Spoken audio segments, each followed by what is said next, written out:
తాజాగా కేసుల్లో కదలిక వచ్చిన నేపథ్యంలో పూర్తి స్థాయిలో వీటన్నిటికీ సంబంధించి పవన్ కళ్యాణ్కి పక్కా సమాచారం ఉంది. కేంద్రానికి ఇక్కడ జరుగుతున్నటువంటి విషయాలపై పూర్తిగా కూడా సమాచారం ఇప్పటికే అందజేశారు. దానిపై ఒక నిర్ణయం, ఒక ప్రకటన తాజా ఎన్నికల ఫలితాల తర్వాత అయితే ఉంటుంది.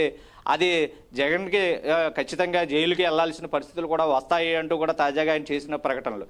వీటినన్నింటినీ చూస్తే పవన్ కళ్యాణ్కి కేంద్రం నుంచి ప్రత్యేకమైన సమాచారం అయితే ఉన్నట్టుగానే అర్థమవుతోంది. ఏదేమైనా గతంలో అమిత్ షా చేసిన వ్యాఖ్యలు, తాజాగా 3 కూటమి అభ్యర్థులకి సంబంధించి వేదికపై ప్రధానమంత్రి నరేంద్ర మోదీ చేసిన వ్యాఖ్యలు, తాజాగా పవన్ కళ్యాణ్ చేస్తున్నటువంటి వ్యాఖ్యలు, వీటిని సరిపోల్చుకుంటే పూర్తిగా కూడా వాళ్ళందరూ కూడా భావ ప్రకటన వేరైనా సరే ఒకే అంశానికి సంబంధించి ఏదైతే జగన్ ప్రభుత్వం కానీ రాష్ట్ర ప్రభుత్వంలో చేస్తున్నటువంటి పరిస్థితులకు అనుగుణంగానే ప్రస్తుతం వాళ్ళ చర్యలు కూడా ఉంటాయి. ఆ అంశాలు అన్నింటినీ కూడా పరిశీలించుకునే పవన్ కళ్యాణ్ తాజాగా ఎటువంటి ప్రకటనలు అయితే చేస్తున్నారని రాజకీయ నేతల్లో అయితే ప్రస్తుతం చర్చ నడుస్తోంది.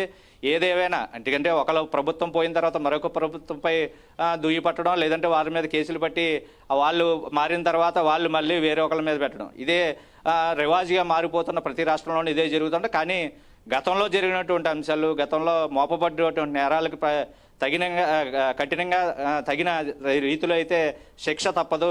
దానిలో భాగంగానే పవన్ కళ్యాణ్ అయితే ఇటువంటి ప్రకటనలు చేస్తున్నారు.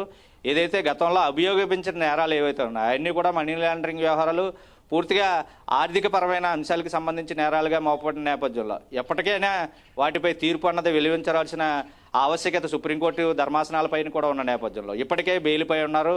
దానికి ఒక ఎండ్ కార్డు అయితే ఖచ్చితంగా పడుతుంది. అది కూడా చేసిన నేరానికి శిక్ష అనుభవించేదే అవుతుంది.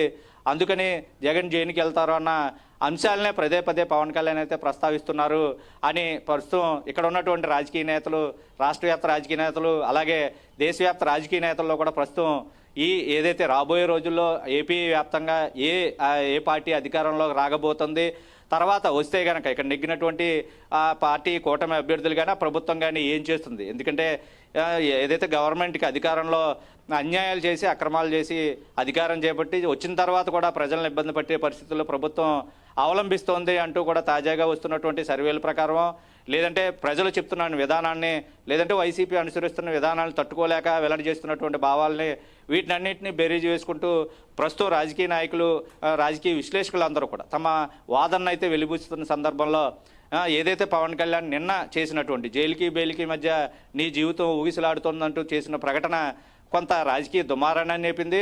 ప్రస్తుతం రాష్ట్ర వ్యాప్తంగానే కాదు, ఇది మిగతా ప్రధాన రాష్ట్రాలన్నింటిలో కూడా చర్చ అయితే నడుస్తుంది. రాబోయే రోజుల్లో ఖచ్చితంగా అయితే ఈ చేసిన అభియోగాలు, లేదంటే ఆయనపై ఉన్నటువంటి నేరాపురాలు అన్నీ నిరూపితం అవుతాయి, న్యాయమే గెలుస్తుంది, ఖచ్చితంగా ఆయన జైలుకి వెళ్తారో అని జనసేనకు సంబంధించిన నేతలు అయితేనో రాజకీయ విశ్లేషకులు కూడా అంచనాలు వేస్తున్న పరిస్థితులు అయితే ఉన్నాయామని. Right, thank you. జైలుకి బెయిల్కి మధ్యలో ఊగిసలాడే జీవితం జగన్ది. జగన్ గుర్తుపెట్టుకో, నీకు రోజులు దగ్గర పడ్డాయి. నీ ప్రభుత్వాన్ని ప్యాక్ చేస్తాం, నిన్ను జైలుకు పంపిస్తాం. మమ్మల్ని అకారణంగా ప్రతి ఒక్కరిని ఎవరెవరి సామాజిక వర్గం చేత తిట్టిస్తా ఉంటాం. మా సామాజిక వర్గం చెప్పే నాయకులను కూడా అడుగుతా ఉన్నాను. మీకు క్రాప్ హాలిడే పెడుతున్నప్పుడు, క్రాప్ హాలిడే ప్రకటించినప్పుడు నాయకులంతా ఏమయ్యారు? ఈ రోజున జగన్కి మద్దతు తెలిపే ప్రతి ఒక్కరికి, దళిత నాయకులు కానీ, బీసీ నాయకులు కానీ, కాపు నాయకులు కానీ, ఎవరైనా సరే ప్రభుత్వాన్ని, రాష్ట్రాన్ని పిలిచి పిప్పి చేస్తున్న వ్యక్తికి మీరు అండగా నిలబడితే రాష్ట్ర ప్రజానీకానికి ద్రోహం చేసిన వాళ్ళు అవుతారు. జగన్ జీవితం జైలుకి బెయిల్కి మధ్యలో ఊగిసలాడే జీవితం జగన్ది. జగన్ గుర్తుపెట్టుకో, నీకు రోజులు దగ్గర పడ్డాయి. నీ ప్రభుత్వాన్ని ప్యాక్ చేస్తాం, నిన్ను జైలుకు పంపిస్తాం.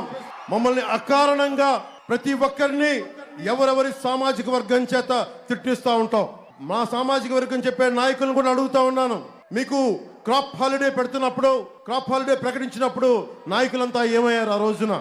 ఈ రోజున జగన్కి మద్దతు తెలిపే ప్రతి ఒక్కరికి, దళిత నాయకులు కానీ, బీసీ నాయకులు కానీ, కాపు నాయకులు కానీ, ఎవరైనా సరే ప్రభుత్వాన్ని, రాష్ట్రాన్ని పిలిచి పిప్పి చేస్తున్న వ్యక్తికి మీరు అండగా నిలబడితే